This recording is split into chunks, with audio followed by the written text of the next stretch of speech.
सत्संगत्वे निस्संगत्वं निस्संगत्वे निर्मोहत्वं निर्मोहत्वे निश्चलतत्वं निश्चलतत्वे जीवन्मुक्तिः पुनरपि जननं पुनरपि मरणं पुनरपि जननी जठरे शयनम् इह संसारे बहुदुस्तारे कृपया पारे पाहि मुरारे. ஸ்ரீ குருப்யோ நமஹ. இப்போ இத சங்கேப சாரீரகம் பிரம்மசூத்திர பாஷ்யத்தினுடைய சுருக்கமா பண்ணப்பட்டிருக்கிறதுனால சூத்திர பாஷ்யத்துல எப்படி விசார கிரமமோ அப்படியே போறதுன்னு சொல்லணும். அப்போ சமன்வயாத்தியாயத்தினுடைய தாத்பரியம் முதல் அத்தியாயத்துல சங்கிரகம் பண்ணியிருக்கார்.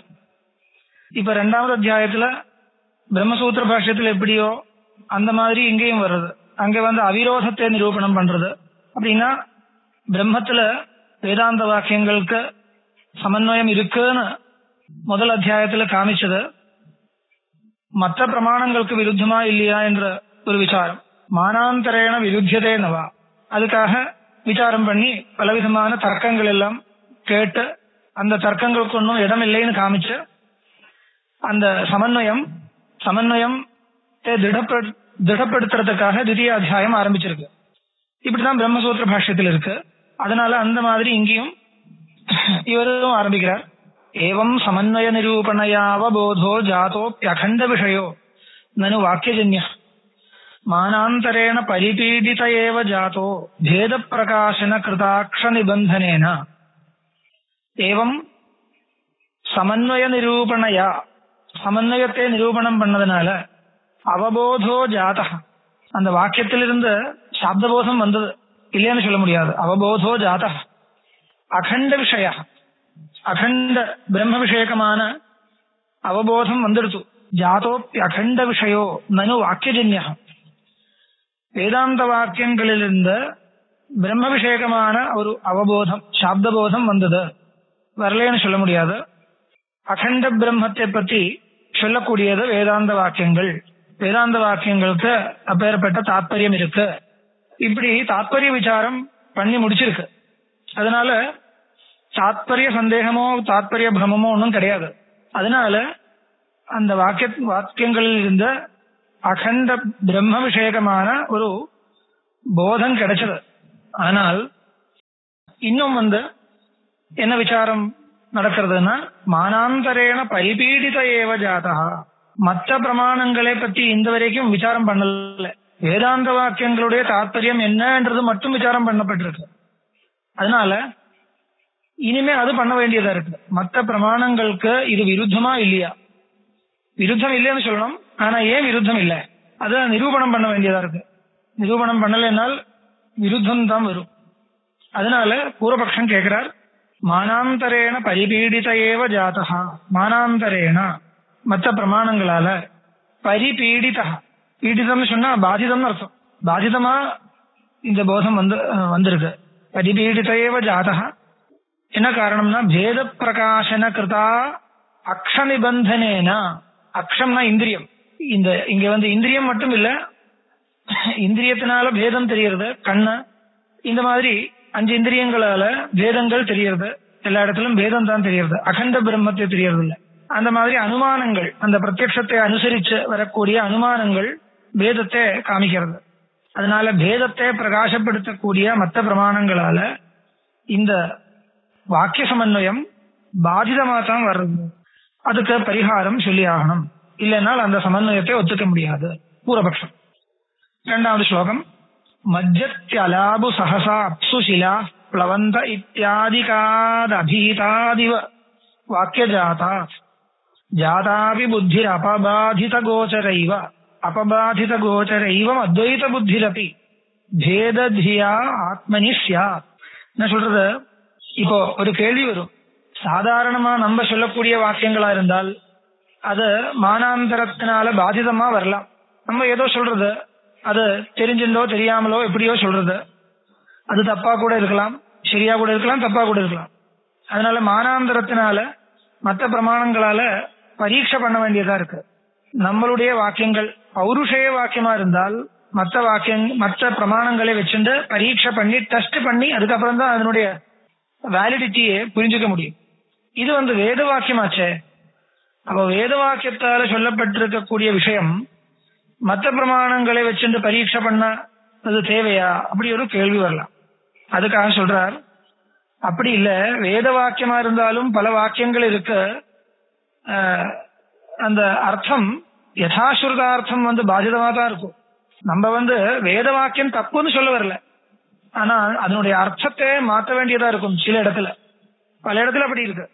வேத வாக்கியம் தப்பு இல்லை என்றது வாஸ்தவம் தான், தப்பா வராது. ஆனால் அதனுடைய தாத்பரியத்தையே மாற்ற வேண்டியதா இருக்கும். மற்ற பிரமாணங்களுக்கு பாதிதமா இருந்தால் இன்னொரு பிரமாணத்துக்கு பாதிதமான ஒரு அர்த்தத்தை வேதத்தாலேயும் சொல்ல முடியாது. அப்படி இருக்கு. அந்த பிரமாணாந்தர விரோதம் இருந்தால் என்ன பண்ணணும்? அந்த வாக்கியத்தினுடைய அர்த்தமே அப்படி இல்லைன்னு சொல்லணும்.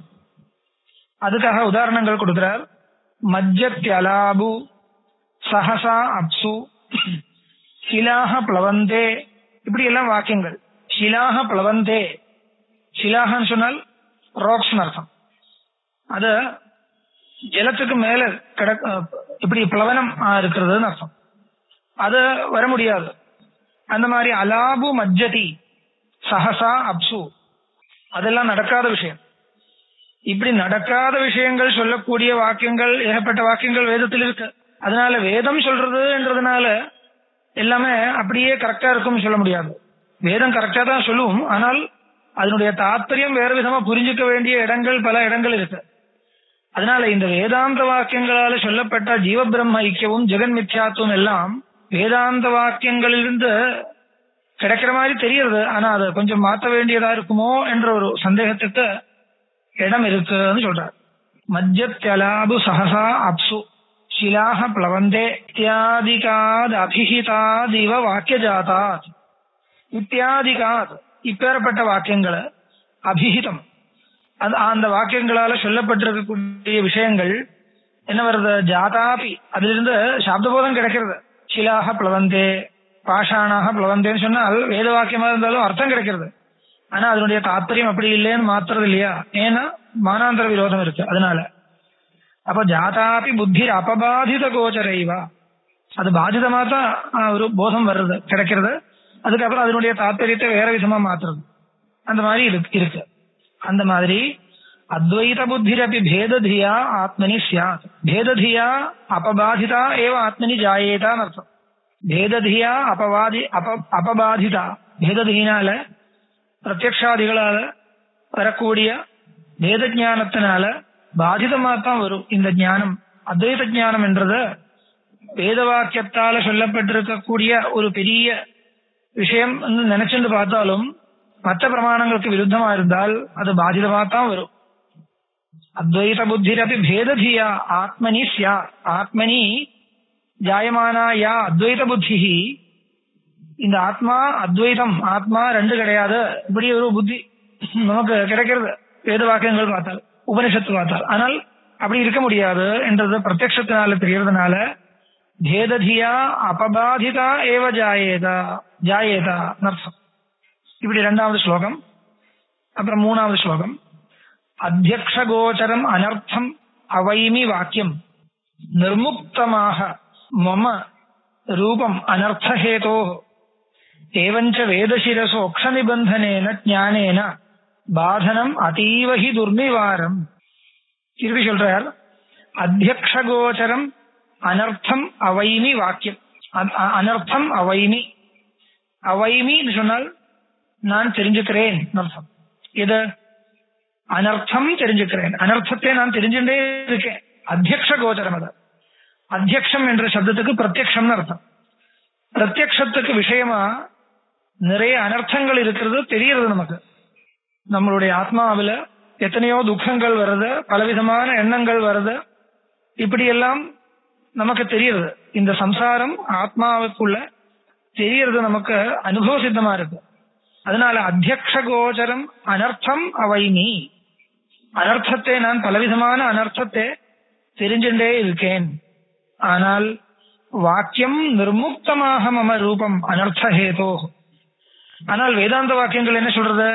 என்னுடைய சொரூபம் என்றது எந்த விதமான அனர்த்த ஹேதுக்களும் இல்லாத ஒரு சுத்தமான ஸ்வரூபம், சுத்த முக்த புத்த முக்தஸ்வபாவம் சொல்றது. ஆத்மா அனர்த்தத்தோட சம்பந்தமே இல்லாத ஒரு வஸ்துன்னு சொல்றது வேதாந்த வாக்கியம். ஆனால் அப்படி தெரியறதா? அப்படி தெரியறது இல்ல. அதுக்கு விபரீதமா தெரியுது பாருங்க. அத்தியக்ஷ கோச்சரம் அனர்த்தம் அவைனி, அங்க கமா. வாக்கியம் என்ன சொல்றதுன்னு கேட்டால், வாக்கியம் நிர்முக்தமாக மம ரூபம் அனர்த்தஹேதோஹோ, மம ரூபம் அனர்த்தஹேதோஹோ நிர்முக்தம் ஆஹா வாக்கியம். வாக்கியம் ஆஹா, வாக்கியம் சொல்றது, வாக்கியம் வேதாந்த வாக்கியம். ஆஹா சொல்றது என்ன சொல்றது? மம ரூபம் என்னுடைய ஸ்வரூபம் அனர்த்தஹேதோஹோ நிர்முக்தம், அனர்த்தத்தினுடைய காரணமே இல்லாதது, எந்த விதமான அனர்த்தங்களும் அனர்த்தத்தோடும் சம்பந்தம் இல்லாத நித்திய சுத்த புத்த முக்த ஸ்வபாவமான ஸ்வரூபம் என்றது வாக்கியம் சொல்றது. ஏவஞ்ச வேதசிரசோ அக்ஷ நிபந்தனேன ஞானேன பாதனம் அதீவஹி துர்நிவாரம்.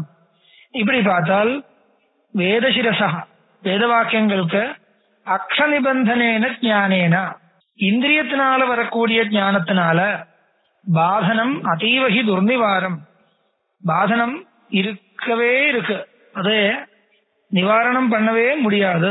ஏவஞ்ச வேதசிரசோ அக்ஷ நிபந்தனேன ஞானேன பாதனம் அதீவஹி துர்நிவாரம். இந்த பாதனம் என்றது நம்மளால மாற்றவே முடியாது. பாதிதமாதா அந்த ஞானம் நமக்கு ஏற்படுறது அர்த்தம். அடுத்த ஸ்லோகம். கர்த்திருவமாக மம கர்ம விதிர் நியோக சம்பந்த பூர்வகம் அபாஸ்த சமஸ்த பேதம் மாமாக வேதசிரசோ வச்சனம் ததாச்ச சத்யஸ்ய துஸ்தித நிவாபததி பிரமாத்வம். கர்த்திருவமாக மம கர்ம விதிர் நியோக, கர்ம விதிகள் என்ன சொல்றது? மம கர்த்திருவமாக, எத்தனையோ கர்ம விதிகள் இருக்கு. சொர்க்காமோ யஜேதா அஹரஹ சந்தியாம் உபாசீதா யோதிஷ்டோமேன சொர்க்காமோ யஜேதா திருஷபூர்ணமாசாபியாம் சொர்க்காமோ யஜே, எத்தனையோ வாக்கியங்கள். யாவத் ஜீவம் எத்தனையோ கர்ம வாக்கியங்கள் இருக்கு. இந்த கர்ம விதி வாக்கியங்கள் என்ன பண்றது? மம கர்த்திருவமாக, இந்த ஆத்மா நான் என்ற தெரியக்கூடிய வஸ்து ஒரு கர்த்தா, கர்மாக்களுடைய கர்த்தா, அவசியம் கர்மாக்களே பண்ண வேண்டியது, கர்ம கர்த்திருவம் இருக்குன்னு சொல்றது. சம்பந்த பூர்வகம் அபாஸ்த சமஸ்த பேதம் மாமாக வேதசிரசோ வச்சனம், அங்கே சேர்த்து அன்வயிக்கணும். கர்த்திருவமாக மம கர்ம விதிர் நியோக சம்பந்த பூர்வகம், அங்க இருக்கோமா. கர்ம விதி நியோக மம கர்த்திருவம் சம்பந்த பூர்வகம் ஆஹா, என்னுடைய கர்த்திருவத்தை சம்பந்தங்களோடு சேர்த்து சொல்றது. சம்பந்த பூர்வகம்னா போக்திருத்தத்தோட சம்பந்தம், கர்மாவோட சம்பந்தம், பல விஷயங்களோட சம்பந்தப்பட்ட ஒரு சொரூபமா தன்னுடைய சுரூபத்தை வர்ணிக்கிறது யாரு? கர்ம விதி வாக்கியங்கள். அதனால வேதத்திலேயே ரெண்டு விதமா இருக்கு. எல்லாமே இது இல்ல, நம்ம உபனிஷத் வாக்கியத்துல சொல்லப்படுற மாதிரியே எல்லா இடத்திலும் அப்படி தெரியாது இல்ல. கர்த்திருவமாக மம கர்ம விதிர் நியோக சம்பந்த பூர்வகம் அபாஸ்த சமஸ்த பேதம், சம்பந்த பூர்வகம் அங்க இருக்கோமா. அப்புறம் அபாஸ்த சமஸ்த பேதம் மாமாக வேதசிரசோ வச்சனம், வேதசிரசோ வச்சனம் மாம் அபாஸ்த சமஸ்த பேதம் ஆஹா. வேதசிரசோ வச்சனம்னா உபனிஷத் வாக்கியம். உபனிஷத் வாக்கியம் என்னுடைய சுரூபத்தை எப்படி நிரூபணம் பண்றதுன்னு கேட்டால், அபாஸ்த சமஸ்த பேதம் மாம் ஆஹா, எல்லா விதமான பேதங்களோடும் சம்பந்தம் இல்லாத ஒரு வஸ்துவா என்ன சொல்றது? என்னுடைய சுரூபத்தை சொல்லிக் கொடுக்கிறது வேதசிரசோ வச்சனம். ததாச்ச சதி ததாச்ச சத்யஸ்ய துஸ்திதம் இவ ஆபததி பிரமாத்வம். ததாச்ச சத்யஸ்யான் இல்ல, ததாச்ச சதி அஸ்ய வச்சனஸ்ய உபனிஷத் வச்சனஸ்ய பிரமாத்வம் துஸ்திதம் இவ ஆபததி. இந்த வாக்கியங்களுடைய பிராமாண்யம் என்றது துஸ்திதமா தான், நிரூபணம் பண்றதுக்கு கஷ்டமா தான் இருக்கும். ஏன்னா இத்தனை வேத வாக்கியங்களிலேயே பரஸ்பர விருத்தமா தெரியறது, மற்ற பிரமாணங்களும் விருத்தமா காமிக்கிறது. இப்படி இருக்கும் பொழுது இந்த வாக்கியங்களுடைய அர்த்தத்தை சட்டனை எப்படி எடுத்துக்க முடியும்? அது ஸ்வீகரிக்கிறதே சரியா இல்லை. அதனால ததாச்ச சதி அஸ்ய பிரமாத்வம் துஸ்திதம் இவ ஆபததி. துஸ்திதம் மாதிரி துஷ்டிதம்னா அது நிக்காததுன்னு அர்த்தம். சொன்னாலும் அது நிக்காது, துஷ்டிதம், நிக்க முடியாது. அந்த பிராமாண்யம் நிக்கவே நிக்காது. எவ்வளவு வாக்கியார்த்தம் பண்ணாலும் அது நிக்காது. பூர்வபக்ஷி. 5வது ஸ்லோகம். பிரத்யக்ஷ கர்ம வச்சசோர் உபயோ சமூக சாமர்த்தியவான் உபனிஷத் விஷயாபஹாரே ஏகைகமேவ து ந பாரயதே அபஹர்த்தும் ஸ்வார்த்த பிரகாசன விதா உபயோ சமத்வாத் ஏகைகமேவ து பாரயதே ந பாரயதே அபஹர்த்தும் பிரத்யக்ஷ கர்ம வச்சசோர் உபயோ சமூக சாமர்த்தியவான் உபனிஷத் விஷயாபஹாரே. இப்ப ரெண்டு பக்கம் இந்த வேதாந்த வாக்கியங்கள் ஒரு பக்கத்தை நிக்கிறது, இன்னொரு பக்கத்துல என்ன இருக்கு? பிரத்யக்ஷமும் வேத கர்மகாண்ட வாக்கியங்களும் இருக்கு. இப்ப பிரத்யக்ஷம் மட்டுமா இருக்குனால் சரி, ஏதாவது நம்ம பண்ணி சமாளிக்கலாம். ஏன்னா பிரத்யக்ஷம் தப்பா கூட வரலாம், அதொன்னும் பார்த்து ரொம்ப பயப்பட வேண்டாம். வேதாந்த வாக்கியங்களுடைய வேதாந்த வச்சனங்களுடைய அர்த்தம் அப்படியே எடுத்துக்க வேணும். பிரத்யக்ஷத்துக்கு விரோதமா இருந்தா இருக்கட்டுமே, அது கவனிக்க வேண்டாம் சொல்லி எப்படியாவது சமாளிக்கலாம். ஆனால் பிரத்யக்ஷத்தினால மட்டும் விரோதம் சொல்லல, கர்ம விதிகளும் விருத்தமா இருக்கு. கர்ம விதி வாக்கியங்களும் என்ன சொல்றது? இந்த வேதாந்த வச்சனத்துக்கு விருத்தமான விஷயத்தை தான் சொல்லி கொடுக்கிறது. அதனால என்னாச்சுன்னா, ஒரு பக்கத்துல வேதாந்த வாக்கியங்கள் இருக்கு, இன்னொரு பக்கத்துல கர்ம விதி வாக்கியங்களும் பிரத்யக்ஷமும் இருக்கு. அதனால என்ன வந்தது? அந்த பட்சத்துக்கு ஒரு பலம் ஜாஸ்தி. பிரத்யக்ஷ கர்ம வச்சசோர் உபயோ சமூக, அந்த ரெண்டும் சேர்ந்த அந்த சமூகம் குரூப் இருக்கு. அங்க குரூப் இருக்கிறதுனால சாமர்த்தியவான், அதுக்கு ஒரு நல்ல ஒரு சாமர்த்தியம் சேர்றது. எதுக்கு? உபனிஷத் விஷயாபஹாரே, உபனிஷத்தை சொல்லி கொடுக்கக்கூடிய விஷயத்தை பாதிக்கிறதுக்கு இந்த பிரத்யக்ஷத்துக்கு சாமர்த்தியம் ஏற்படுறது. என்ன காரணம்? பிரத்யக்ஷம் அந்த பட்சத்துல தனியா இல்ல, அந்த பிரத்யக்ஷத்தோடு சேர்ந்த கர்ம விதி வாக்கியங்களும் சப்போர்ட்டா இருக்கு. அதனால இந்த கர்ம விதி வாக்கியங்களும் வேதத்தை தான் சொல்றது, பிரத்யக்ஷமும் வேதத்தை தான் சொல்றது, அனுமானமும் வேதத்தை சொல்றது. இப்படி இருக்கும் பொழுது அந்த பட்சத்துல நல்ல பலம் கிடைச்சிருச்சு. அதனால உபனிஷத் விஷயாபஹாரே சாமர்த்தியவான், அந்த பட்சம் பிரபலமா போச்சு. அதனால உபனிஷத்து சொல்லக்கூடிய விஷயத்தை அபகாரம் பண்றதுக்கு அப்படின்னா பாதிக்கிறதுக்கு சாமர்த்தியம் இருக்கு. ஏகைகமேவது ந பாரயதே அபஹர்த்தும். எத்யபி இப்ப ஒண்ணு மட்டுமா இருந்தால் அபகாரம் பண்ண முடியாது. ஏன்னா இங்கேயும் ஒண்ணு இருக்கு, அங்கேயும் ஒண்ணு இருக்கு. இப்ப துல்லிய பலம் மாதிரி வந்துருச்சு. இந்த பக்கத்துல வேதாந்த வசனங்கள் இருக்கு, அது அசங்கமான ஆத்மஸ்வரூபத்தை சொல்லி கொடுக்கறது, கர்த்தத்வாதி சூன்யமான ஆத்மஸ்வரூபத்தை சொல்லி கொடுக்கறது. அந்த பக்கத்துல பிரத்யக்ஷம் இருக்கு, இங்கேயும் ஒண்ணு அங்கேயும் ஒண்ணு, அவ்வளவுதானே. அப்ப துல்லிய பலம்னு சொல்ல வேண்டியதா இருக்கு. இது அப்படி இல்ல, துல்லிய பலம் இல்ல. பிரத்யக்ஷம் அந்த பேதத்தை காமிக்கக்கூடிய பிரமாணங்கள் பலவிதம், ஒண்ணு இல்ல, பலவிதமா இருக்கு. பிரத்யக்ஷம் இருக்கு, அனுமானம் இருக்கு, ஸ்ருதியே இருக்கு. வேத வாக்கியமே கர்மகாண்ட வாக்கியங்கள் எல்லாம் வேதத்தை சொல்லக்கூடிய வாக்கியங்கள். அதனால ஏகைகமேவது ந பாரயதே அபஹர்த்தும். எத்யபி ஏகைகம் ந பாரயதே அபஹர்த்தும் ந பாரயதே ததாபி பகு வர்த்ததே. அதனால அபஹர்த்தும் பாரயதே அர்த்தம். உபனிஷத் வாக்கியார்த்தத்தை பாதிக்கிறதுக்கு சாமர்த்தியம் இருக்கா இல்லையான்னு கேட்டா இருக்கு, கண்டிப்பா இருக்குன்னு பூர்வபக்ஷம். ஸ்வார்த்த பிரகாசன விதௌ உபயோ சமத். எத்யபி ஸ்வார்த்த பிரகாசன விதௌ உபயோ சமத்வாத் ஏகைகமேவ ந பாரயதே ததாபி. இப்போ இங்கேயும் ஒரு வேதாந்த வாக்கியம், அங்க அந்த பக்கத்துல ஒரே ஒரு பிரமாணம் கர்ம விதி வாக்கியம் மட்டுமா இருந்தால் ரெண்டும் துல்லிய பலன்னு வரும். ஆனா இப்ப அப்படி இல்லையே. அதனால அந்த பட்சத்துல தான் பலன் ஜாஸ்தியா இருக்கு. அதனால அத்வைதம் சித்திக்காது ஒரு கேள்வி. அடுத்தது 6வது ஸ்லோகம். ஜ்யைஷ்ட்யாத் சமர்த்தம் அதவா அக்ஷஜம் ஏகமேவ தஸ்யைவ கர்ம விதி அஸ்து சகாயபூத பிரத்யக்ஷமேவ விதிவாக்கிய சகாயம் ஏவம் ஏவம் வேதா. என்னமோ இங்க பிரிண்டிங் போயிருக்கு, பிரம்மாத்மான் இருக்கு. பிரம்மாத்மான் இருக்கு, ஓகே. பிரம்மாத்மா தத்துவமா என்ன? பிரம்மாத்மா, அதுக்கப்புறம் என்ன? இன்னொரு ரெண்டு லெட்டர் அபஹரிஷ்யத்தின்னு வரணும். அதுக்கு பிரம்மாத்மஸ்துவம் இல்ல பிரம்மாத்மா பிரம்மாத்மஸ்து அபஹரிஷ்யதி இல்ல பிரம்மாத்ம வஸ்து அபஹரிஷ்யதி கோ விரோதः. பிரம்மாத்ம வஸ்து அபஹரிஷ்யதி கோ விரோதः. பிரம்மாத்ம வஸ்து அபஹரிஷ்யதி கோவிரோதா. இப்ப பிரத்யக்ஷம் என்ற ஒரே ஒரு பிரமாணத்தை மட்டும் பார்த்தாலும் நமக்கு அதனுடைய பலத்தை சொல்ல முடியும். பிரத்யக்ஷம் துர்பலம் இல்ல, அதுக்கு நல்லா பிராபல்யம் இருக்கு. என்ன காரணம்? ஜைஷ்டியாத் சமர்த்தம் அதவா அக்ஷஜம் ஏகமேவ. ஏகமேவ ஒரே ஒரு பிரத்யக்ஷத்தை மட்டும் பார்த்தா போறோம். அந்த பிரத்யக்ஷத்துக்கு விருத்தமா ஒரு வச்சனத்தினால ஒண்ணுமே பண்ண முடியாது. ஏன்னா என்ன காரணம்னா ஜைஷ்டியா. ஜைஷ்டியம் சொன்னா என்ன அர்த்தம்? ஜேஷ்ட பிரமாணம். அப்படின்னா முதல் வந்தது. முதல் எது வந்ததோ அதுக்கு ஒரு பிராபல்யம் இருக்கு. இப்போ ஃபர்ஸ்ட் இம்ப்ரெஷன் சொல்றது இல்லையா, first impression is best impression சொல்ற மாதிரி முதல் எது வந்ததோ அதுக்கு ஒரு பிராபல்யம் இருக்கு. அது அப்படியே மனசுல நிற்கும். இந்த பிரத்யக்ஷம் என்றது எப்ப ஆரம்பிச்சிருக்கு கேட்டா நம்மளுடைய ஜென்மாவை ஆரம்பிச்ச அந்த பேத பிரத்யக்ஷம் இருந்துட்டே இருக்கு. ஸ்ருதியில் இருந்த வாக்கியார்த்த போதம் எப்ப கிடைக்கிறது? நமக்கு விற்பத்தி வந்த அப்புறம் தான் கிடைக்கிறது. அதுக்கு முன்னாடி ஒன்னும் தெரியறது இல்ல. இப்படி ஒரு தத்துவம் இருக்கு என்றது எப்ப தெரியறது? அப்புறம் தான் தெரியறது. ஆனால் பிரத்யக்ஷம் எப்ப ஆரம்பிச்சு பிரவர்த்திக்கிறது?